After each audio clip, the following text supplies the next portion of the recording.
G'day, here's 3 pieces of Koroite material from central Queensland. First piece, nice blues and greens, quite a bit of nice fire there. Already one piece has been cut off,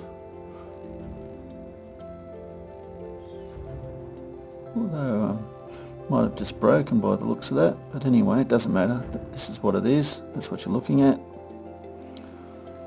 Nice and right thickness, ready to just preform and shape. Second piece got a little bit of fire in the middle here, not a lot but a little bit. Over the other side it's more of the interesting sort of patterns.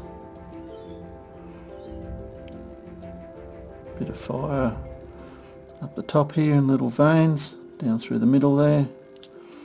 Last piece, nice interesting piece of Koroite material, nice typical patterns, fire through it here, maybe cut it through that, make 2 stones, it's up to you.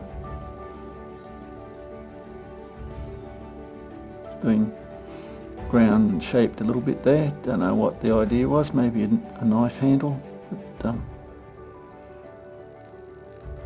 anyway, hope you've enjoyed. Cheers.